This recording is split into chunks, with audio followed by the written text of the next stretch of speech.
He rests in bed, listening to his phone through his earbuds with a serene expression on his face. The boy remembers how on those nights spent lying in his bed, her voice was his salvation. She declares that she wants to talk to him one more time, as there are still things she needs to say. A teacher's voice awkwardly begins an announcement to the students from inside the school building, telling them that as they already know. He cheerfully explains that this year, the institute, which was previously an all-girls school, has begun admitting male students. The teacher acknowledges the girls might feel uncomfortable, but asks everyone to get along before trying to start introductions, only to be interrupted by a student. An irate student stands and confronts him, demanding to know what he meant by soft and accusing him of trying to call the boys brats. With a sharp glare, he states that if that is the case, the presentation is poorly structured and he orders the teacher to rephrase it. The teacher, taken aback, apologizes and admits he did not think anyone would care before asking for the boy's name, to which the student simply replies. Formally introduces himself as the son of the president of the corporation, explaining that he is a man obligated to be perfect by duty, and adds that he likes peaches. He declares with intense focus that he has no imperfections and never will, but it is still a pleasure to be under the teacher's tutelage. The teacher realizes he is the famous, remarking that he did not expect him to be so talkative and suggests that he introduce himself to everyone. Leaning close to the flustered teacher with a sly smile, agrees that it will be a pleasure. He addresses the class with open arms, stating that while he is already easy on the eyes, he is 1% away from being perfect and humbly asks for the girls' help. Smiles charmingly and clarifies his request. He wants each one of the girls to come close and whisper, "I love you," into his ear. A furious classmate yells his name and sarcastically thanks him for delivering the worst introduction in the history of humankind. The other boys pile on, accusing him of making them all look like weirdos and ruining their golden opportunity with the girls. While they shout, he simply smirks and asks why they don't use this situation as an opportunity to better themselves. A girl then approaches from the side and confirms if his name is. She realizes he is from the wealthy corporation, and after asking about his earlier request, excitedly volunteers to be his girlfriend. Two classmates look on in disbelief, one commenting on how different the girls at this school are while the other asks if they are going after again. She lets out a flustered squeal, asking if his intense stare means yes and telling him he is moving too fast for her to mentally prepare. Leaning over her with a serious expression, he tells her that she is not sweetening her words nearly enough.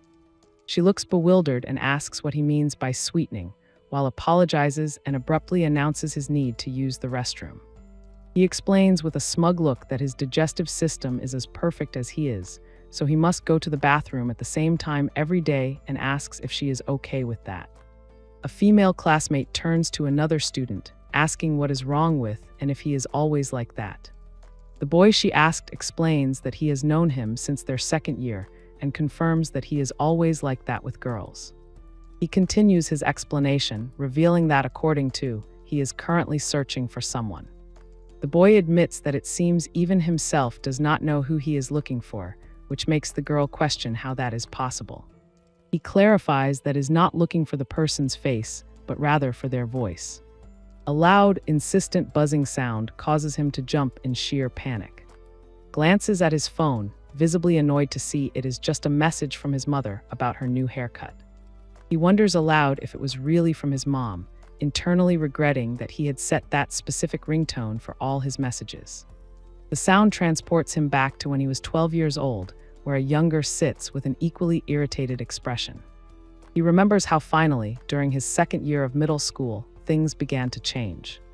One of his few joys, he recalls, was listening to a radio program called Apollo Tune, seeing a notification that the Heart Tune broadcast was about to begin. The voice on the phone begins today's show by cheerfully remarking that school was super fun. He remembers it was a broadcast with very few listeners, and often it felt like it was just the two of them. A smile spreads across his face as he recalls how she would talk about everyday things every single day at midnight. He remembers how she always said goodbye with the same words, thanking her audience for listening, though he was well aware it was all just a script. He remembers the words from the radio broadcast, a personal farewell saying good night and thank you for listening. A girl suddenly leans in and whispers the exact words he had requested into his ear, "I love you." Stands frozen in utter shock as she begins to walk away, his mind racing to process what just happened. She turns back with a cheerful laugh and asks him if that was what he wanted to hear. The girl then casually tells him to head to his class before the break ends, while he dazedly asks who she is. She glances back with a knowing smile, pointing out that he still has not gone to the bathroom. He instantly clutches his stomach in horrified embarrassment, realizing she must have overheard him. Desperately tries to ask for her name, but the girl just teases that she is not to blame if he wets himself. He bends over in agony, shouting that it would never do something so disgraceful, as another student watches in bewilderment. Later in the cafeteria, his classmates lament their lack of success, with one complaining that girls look at him like a monster, while another complains they do not look at him at all. He quietly muses that the girl's voice sounded a little like Apollo's. Reasons with himself that he cannot be completely sure, as it has been 3 years since the last broadcast, and he probably only heard it that way because his guard was down. He becomes visibly distressed, admitting he can barely even remember the voice anymore and desperately wishing he could hear it one more time. One of his classmates asks what is wrong with him now, but the other dismisses it as his usual behavior and says to just leave him alone. An announcement suddenly crackles to life from a nearby speaker, introducing the lunchtime broadcast from the radio club. The students in the cafeteria are surprised, remarking that it is a girl narrating the radio today and that this is something new. A classmate suggests to that hearing this broadcast makes transferring to this school worth it, since their old school's radio club was dead. He stares blankly with a look of utter shock, food falling from his open mouth as the voice registers. Suddenly bolts upright from his seat, startling the students at his table. He dashes away, yelling that he just remembered something he has to do, while his confused friend asks if he is not going to finish his food. He shouts back that it is no problem since he is perfect and will not die from skipping lunch. The voice on the radio continues to announce that due to the school merger, there will be club activity changes, as races up the stairs. He recalls his logic, remembering that since Apollo stopped broadcasting after junior high, he deduced she must be a high school student. Recounts with a clenched fist that while he had unfortunately lost all other clues, he at least discovered she was in the same grade as him. He remembers a key detail, that she once said she wanted to study at an all-girls school with a view of the sea. Explains that he then cross-referenced her possible location with nearby all-girls schools and discovered High was the closest to the ocean. He continues his frantic internal monologue, realizing that enrolling there because of the co-roomers was the decision of a genius.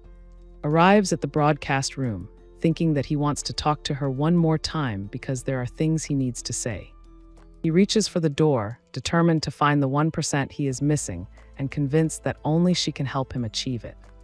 Upon opening the door, 4 girls sitting around a table look up at him with expressions of complete surprise. He awkwardly apologizes for interrupting them in the middle of the broadcast, but insists he has something to ask. The teacher suddenly explodes in a rage, spitting his drink as he screams demanding to know who gave him permission to enter the room. One of the girls calmly instructs someone to turn off the microphone, while another asks in dismay if they will have to restart the broadcast. One girl cheerfully points him out as the boy who almost wet his pants, while another asks if he is okay, and a third grumbles that this is why she did not want the school to become co. He bows his head and offers 1,000 apologies for getting carried away by his emotions, privately thinking how much the girl from earlier sounds like Apollo. The boy's eyes widen in utter disbelief as he has the sudden realization that it is not just her, but all of them have the same voice. He observes that one girl has the same voice, and the girl with black hair possesses the same tone and intonation. The girl with white hair has the same type of whisper he remembers from the broadcast when Apollo would try to keep from waking her parents. He recognizes the same voice of scorn in the girl with pigtails and curses himself for forgetting the details of Apollo's voice after 3 years. One of the girls approaches with a smile and says she can guess why he is there, while another asks if he also wants to become a professional, leaving him utterly lost for words. He looks utterly confused, asking what they mean by pro. The girl with the pigtails crosses her arms, questioning if he really came all this way just to interrupt them without even knowing why. Another girl, pulling up her hood, explains that everyone in the radio club joins with the specific objective of working with their voice. Seeks clarification, asking if they all want a profession that uses their voice, and one of them confirms that is exactly right. The four girls then proudly declare their individual dreams: to be a presenter, a VTuber, a voice actress, and a singer. He stares, completely stunned, as he remembers Apollo's voice asking if he would like to hear about her dream. A flashback shows a younger on his bed, recalling how the radio host had said she wanted to work using her voice. She had then explained on the broadcast that while there were many jobs, she had not yet decided on a specific one. Apollo then listed the very same professions: a voice actress, a presenter, a singer, and even a VTuber. He remembers his younger self's flustered exclamation, telling her he was sure she could achieve all those dreams, to which she had giggled and thanked him. Cheerfully recognizes him from class 2, excitedly telling him that the entire school is talking about his introduction. She then thoughtfully tries to recall exactly what it was he said. Asks if he said something about wanting a lover to have a child with, causing him to spit his drink and frantically deny it. Nene calls him disgusting and angrily asks if he came to say that same nonsense to them. She insists he has the face of a degenerate, like someone who would copy a playlist, but he retorts that he only came looking for a specific person.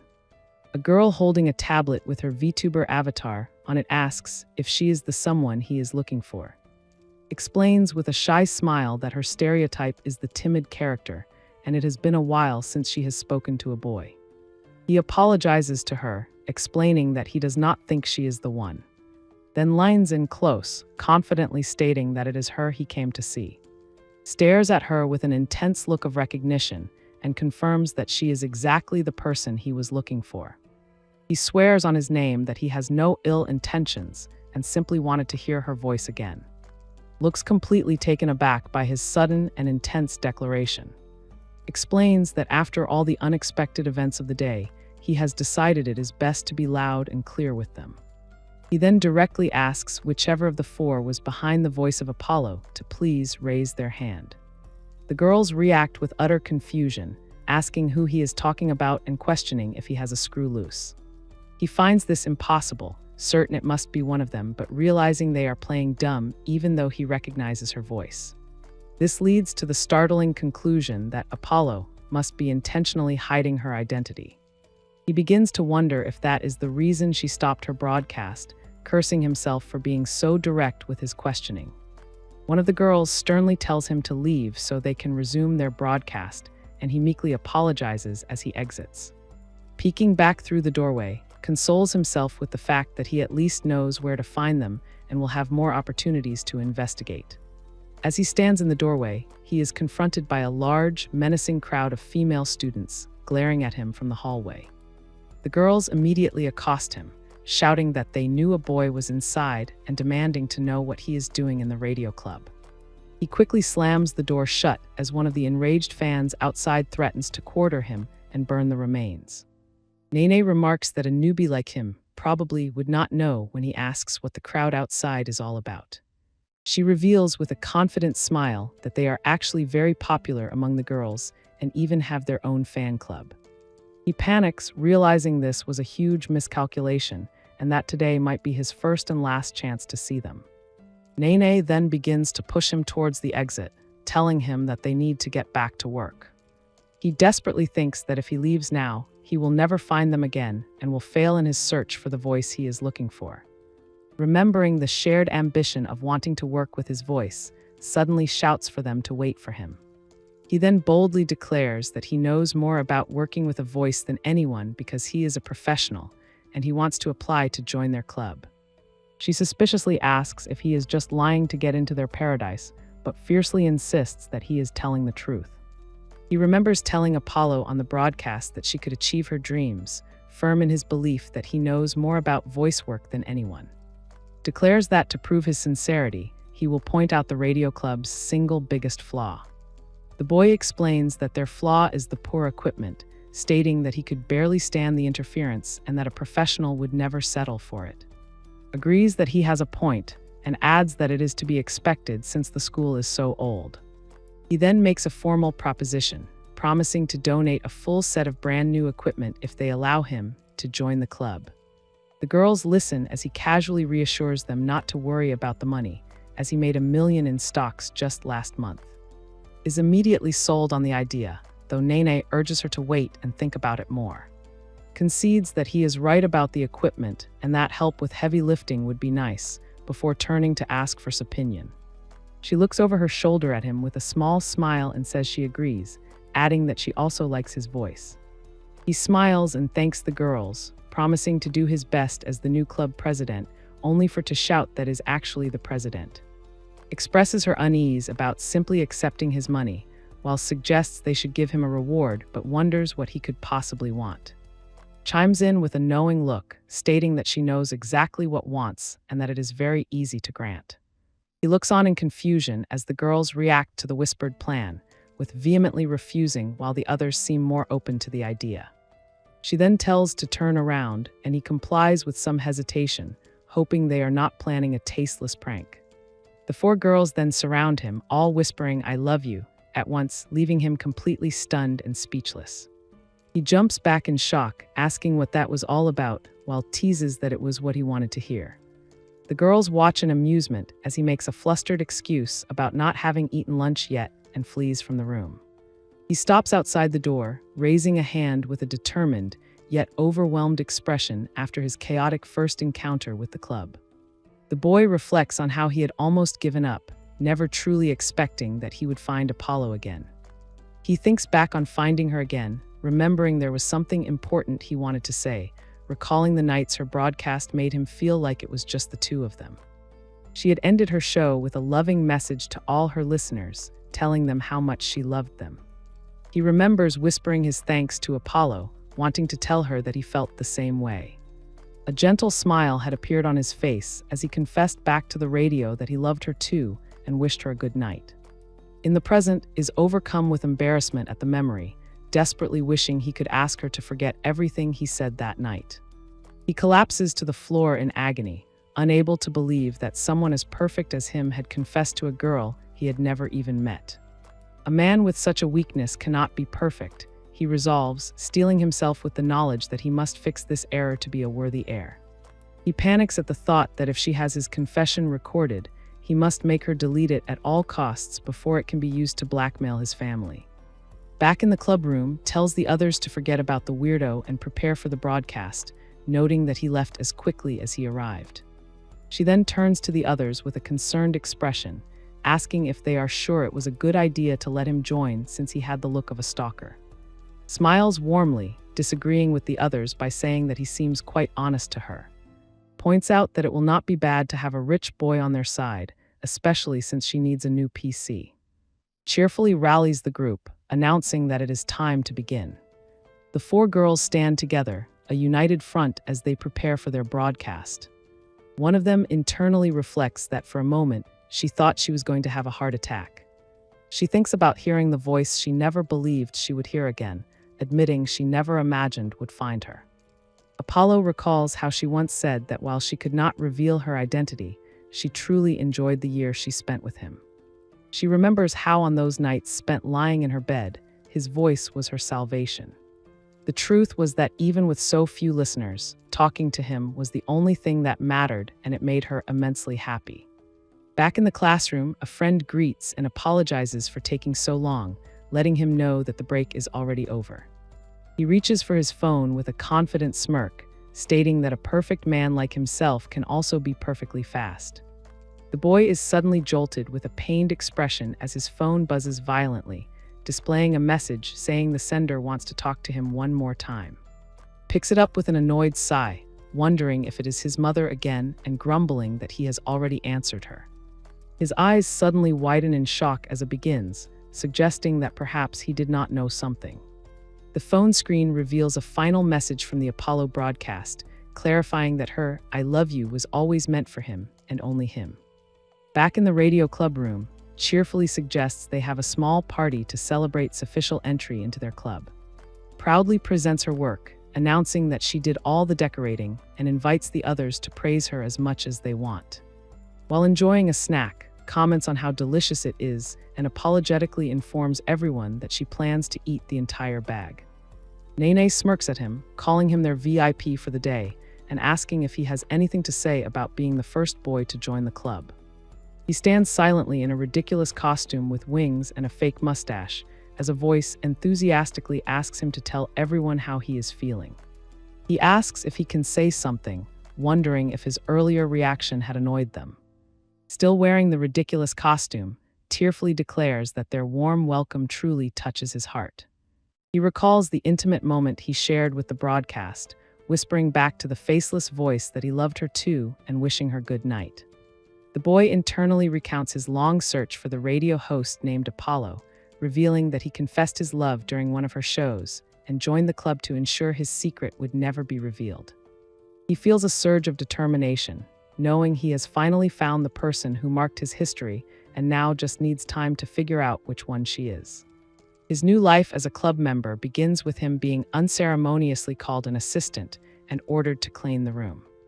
He indignantly asks why he is being treated like the gopher, but Nene dismisses him, stating it is not like he could do their actual job.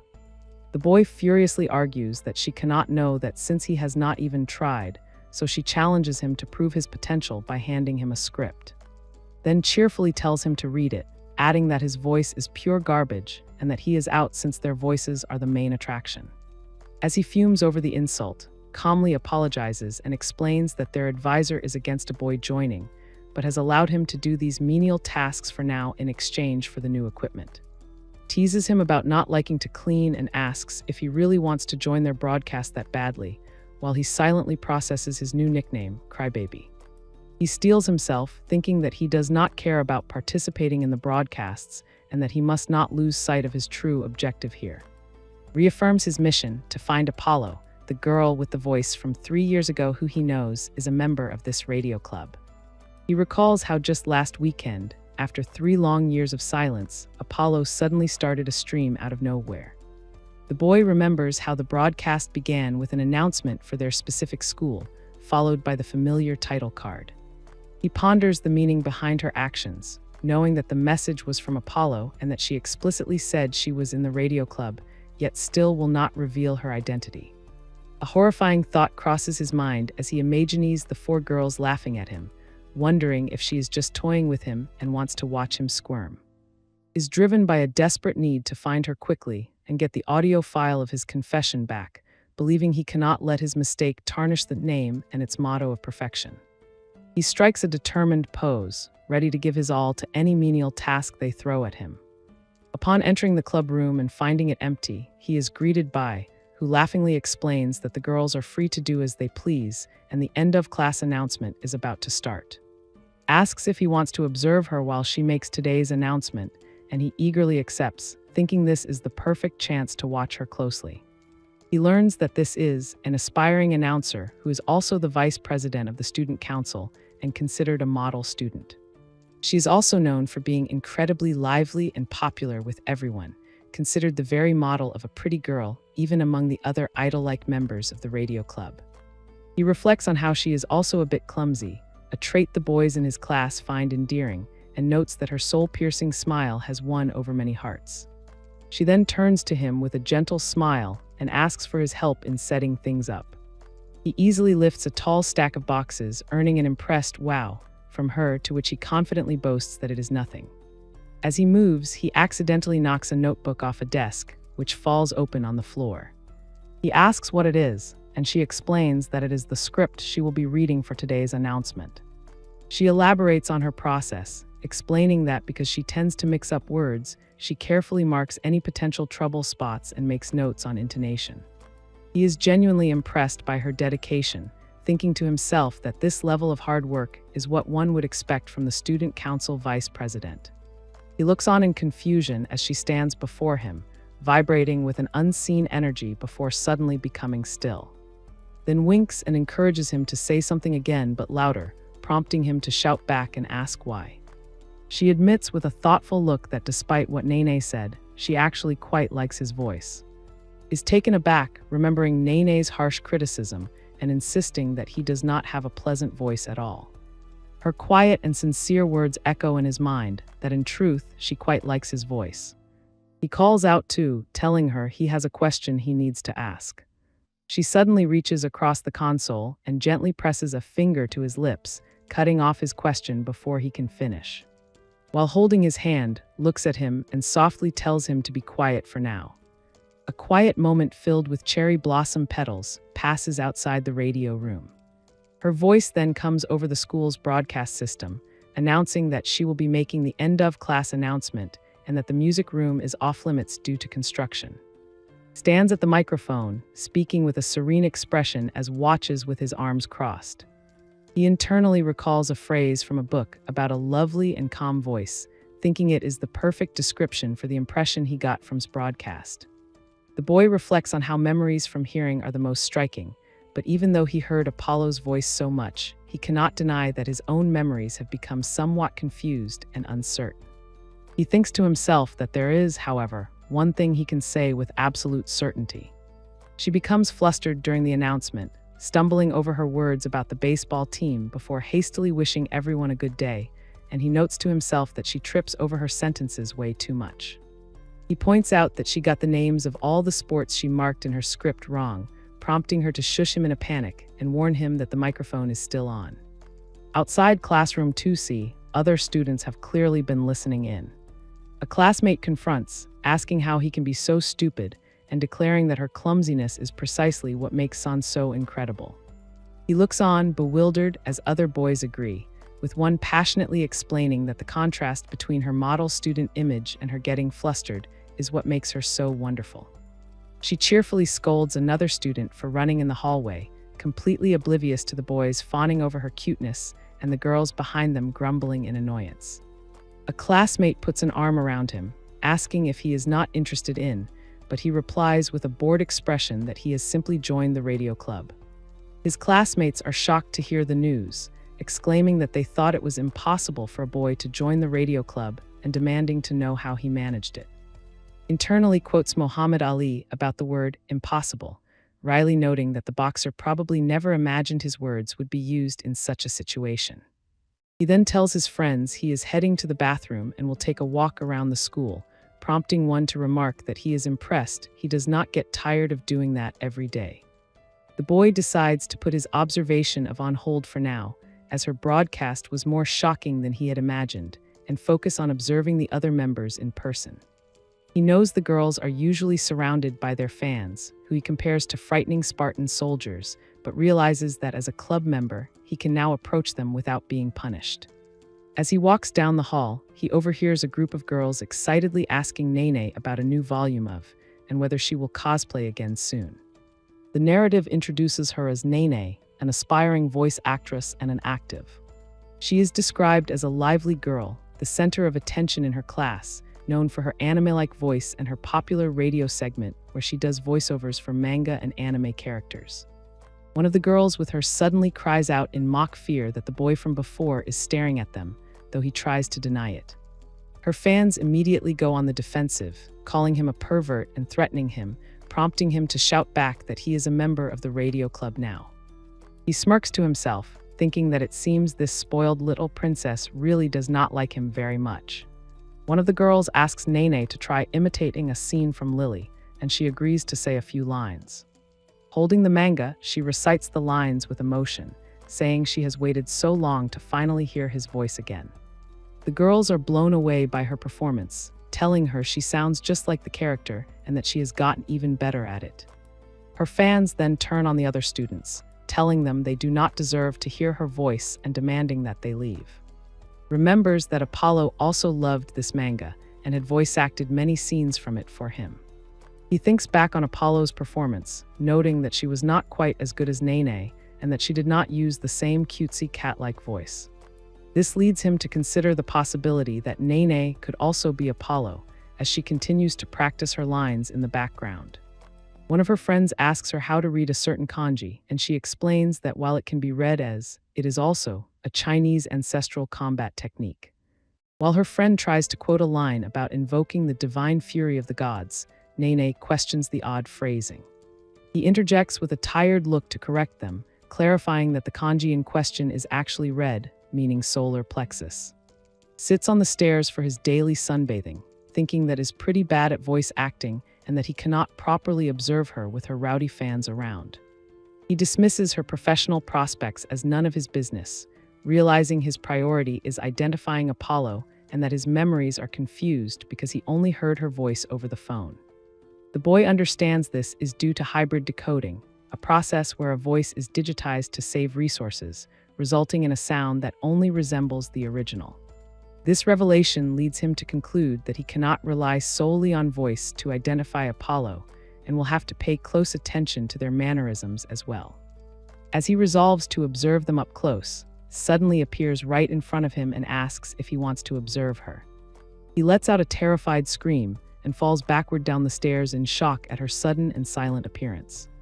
Lying in a heap at the bottom of the stairs, cries out in agony that the fall has crushed the pudding in his back pocket, to which simply apologizes. She then explains that she cannot see unless she gets very close because she is wearing expired contact lenses, as a caption identifies her as the aspiring VTuber.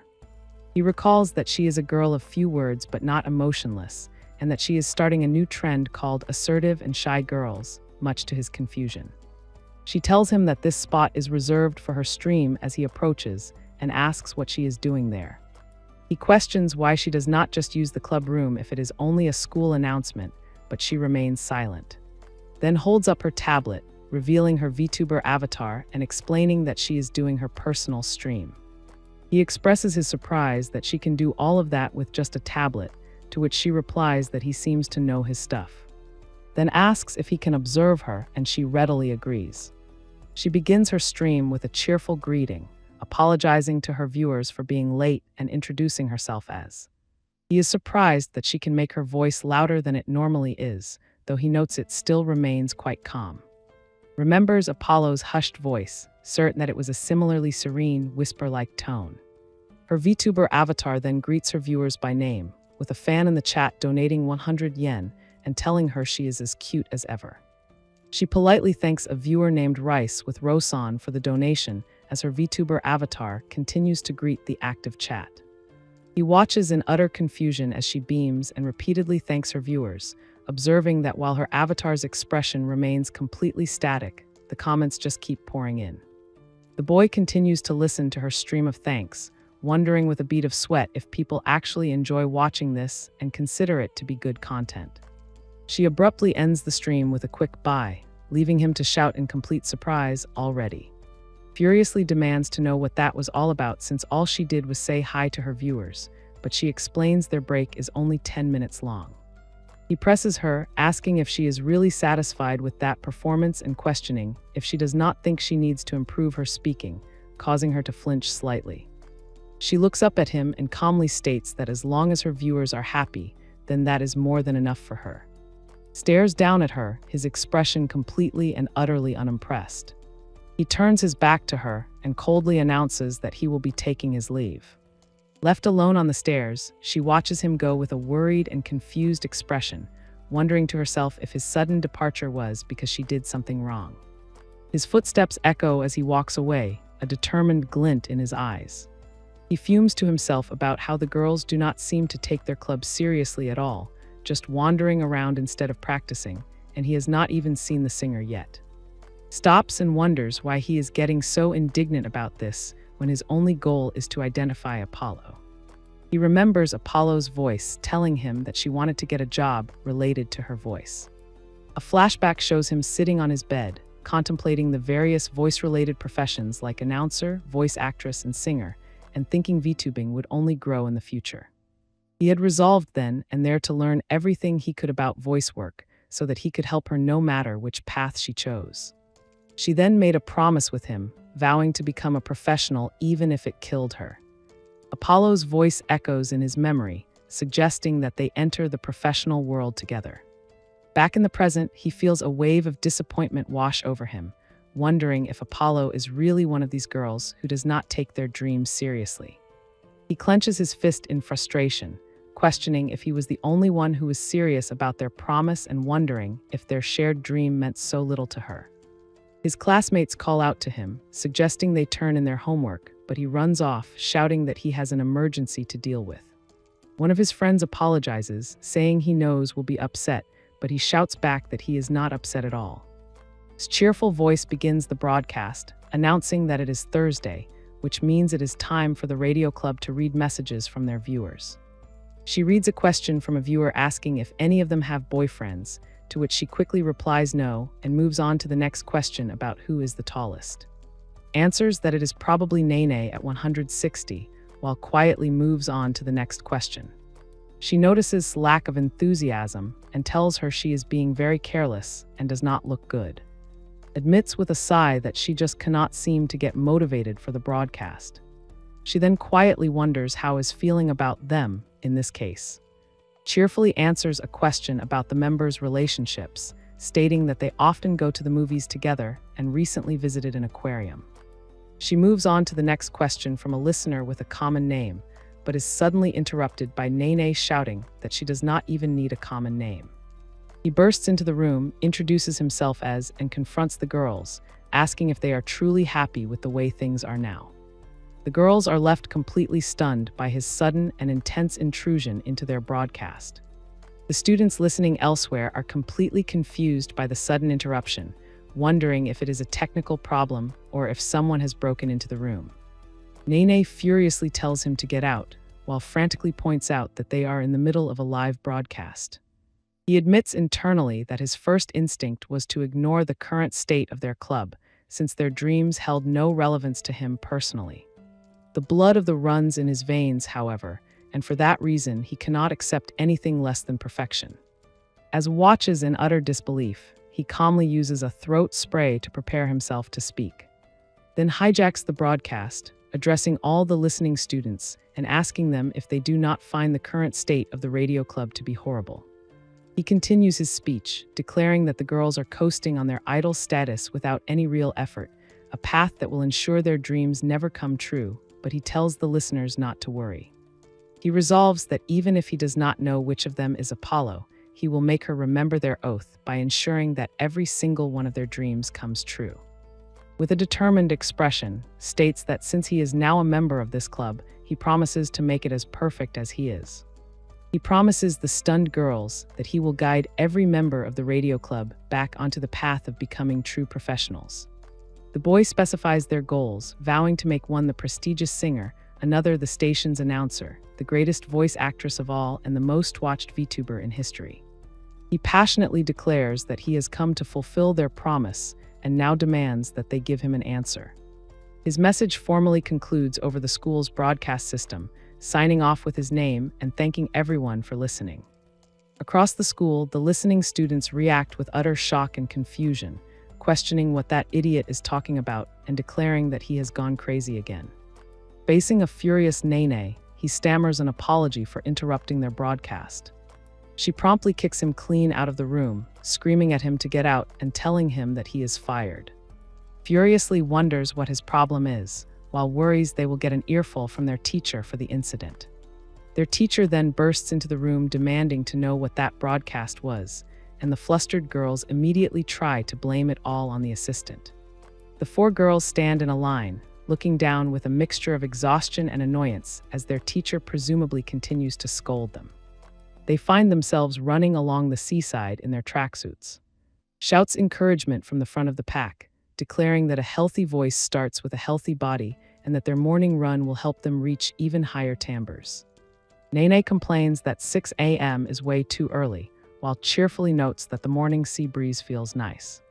As they jog, the girls complain about wanting ice cream and how annoying it is that he can run backwards faster than they can run forwards, while he suddenly recognizes his lost earbud. Declares with a blush that this is all just a warm-up, while complains that her heart is racing. He casually asks if she has an irregular pulse, which makes her even more furious at how he is not even tired. She then furiously asks why he is acting like their coach, reminding him of the grand promises he made the day before. Demands that he take off his stupid sunglasses, to which he replies that for her information he was serious, and then asks who she is. He smoothly lowers his sunglasses with a confident smirk, telling her not to worry as he is a man of his word. Tries to calm Nene down, but he chimes in, mockingly asking if she does not want him to take off his sunglasses anymore. She points out that they have been too relaxed lately and had already talked about getting in shape, so his training is perfect for them.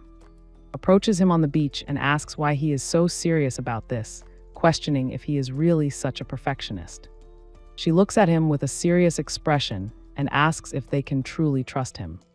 He notes to himself that there is something different about her today before confidently declaring that of course they can, as there is no one more trustworthy than him. Nene skeptically asks if he minds proving that he is telling the truth, to which he calmly replies that they can, but they should get coffee first. Suggests they go to a restaurant, but nervously says she does not think that is a good idea. She then explains that she wants to go to the club room first, exclaiming that it is important to get nutrients back after a workout. He is left shouting in bewilderment as the girls suddenly start running back to the school. She turns back and calls him an idiot as he puffs up like a blowfish in sheer frustration. Nene explains with a blush that they are all sweaty and need to change first, telling him to have some common sense, while just laughs and apologizes. He lies on the ground in exhaustion, finally understanding their reluctance, though he tries to reassure them about the dress code as she tells him he has not understood at all. They end up at a casual restaurant called Lenny's. The girls complain about the menu and the food, with wondering what to order while is disappointed there is no ice cream.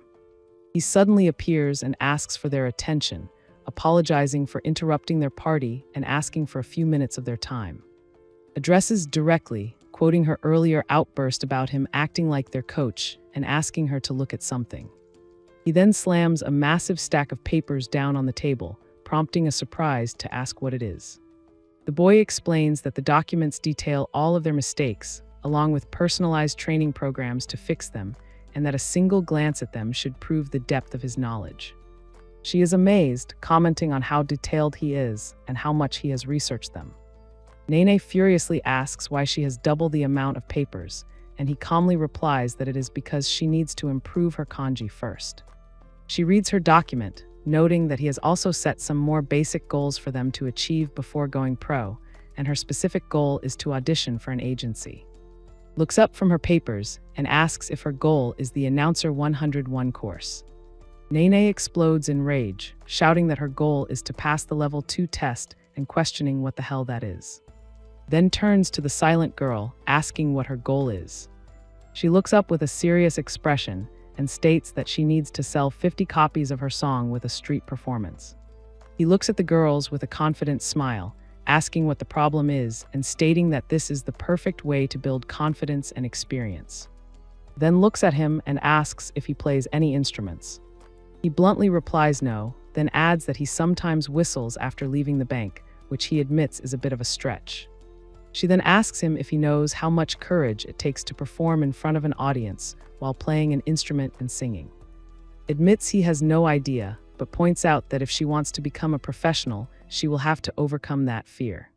She asks if he knows the feeling of being so nervous your hands start shaking, but he confidently replies that nervousness is not in his vocabulary as a. His face is suddenly squashed between two hands. Calls him shuffles away in defeat, wondering if he is really all talk, as notes that Nene's words really got to him. He seethes with rage, declaring it blatant verbal abuse and complaining that no one has ever said that to him before, except for his sisters and his mother. The boy then collapses onto the table in despair, letting out a series of defeated giggles. He suddenly sits up with a renewed sense of purpose, declaring that if she is going to call him all talk, then he is certain she must be an excellent musician, and he needs to see it for himself. Then abruptly announces that it is time for his scheduled bathroom break and rushes out of the restaurant, leaving the girls to wonder what that was all about. He consults his notes, recalling that every Wednesday after school performs in the school courtyard, a tradition she has kept since before the school went co. The boy walks through the school, thinking that the courtyard always gets noisy on Wednesdays, but he never imagined it was because of her singing. He peeks around a corner, thinking that a show by a single student probably would not draw that much attention. Is then completely stunned to see a massive crowd of students eagerly gathered and waiting for her performance to begin. Stands before the large crowd with her guitar, thanking them for coming and hoping they enjoy her songs. He stands at the back, stunned by the size of her audience, and admitting that he has severely underestimated her popularity. The group of girls in front of him suddenly notices his presence. They immediately turn hostile, shouting at him to get his pervy eyes off and threatening to tie him up and offer him as a sacrifice. He quickly tries to placate them, shouting that he is a member of the broadcasting club and just wants to listen to her songs. Laughs into the microphone, admitting to the crowd that she still gets a little nervous no matter how many times she performs, a confession that catches him by surprise. Her words echo in his mind as he remembers her saying the exact same thing on her broadcast. She had apologized in advance for potentially being a little off-key, a phrase he now recognizes. The memory hits him with full force as he watches her begin to play, the image of her performance blending with his memories of listening to Apollo's broadcast. He is transported back to his room, listening to her play through his phone, the music filling the space around him. A girl in the audience begs her to play the requested song, and she confirms this will be her last performance. He then raises his hand from the back of the crowd, intent on making a request of his own. The other girls in the audience are immediately enraged, shouting at him to get out and calling him shameless. Looking at him with a surprised expression, she asks him what his request is. Projects his voice and formally asks her to please sing that song. She stares back at him, her eyes wide with utter shock and disbelief as she recognizes the song he is referring to. He remembers a broadcast from the past where Apollo spoke about an important song she wrote with her very first fan. The boy looks at her with a blush, knowing that this particular song is the ultimate proof of their promise. Shouts back at him, flustered and embarrassed, demanding to know why on earth she would play such a cringy song. Her fans, however, have been completely swayed, now cheering wildly for and telling him he is the best. With a warm and contented smile, she agrees to play the song, simply saying yes, of course. A wave of sound erupts from the stage as her performance begins, her silhouette visible against the bright lights.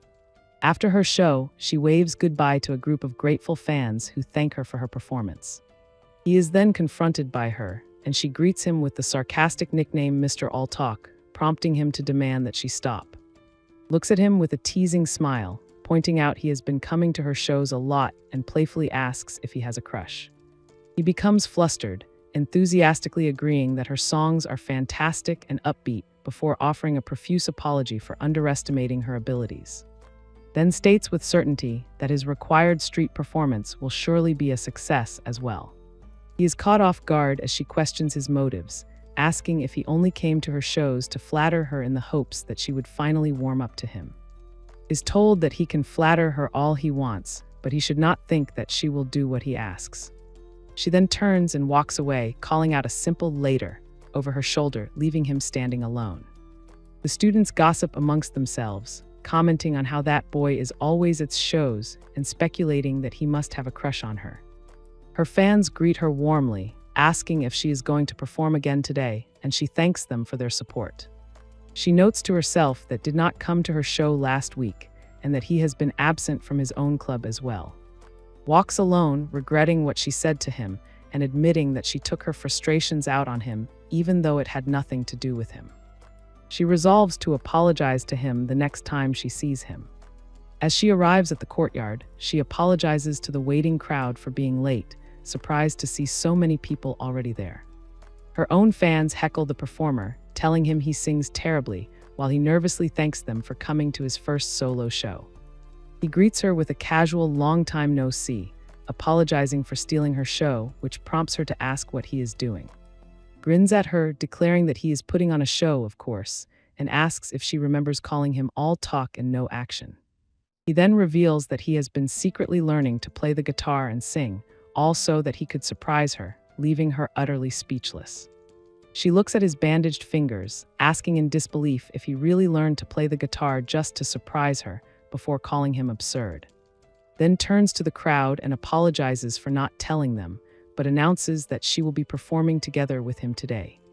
She reassures him not to worry and to just play however he wants, promising to follow his lead, much to his nervous surprise. He admits afterward that he did terribly on the guitar, and she agrees, but then asks if he felt his heart racing with nerves.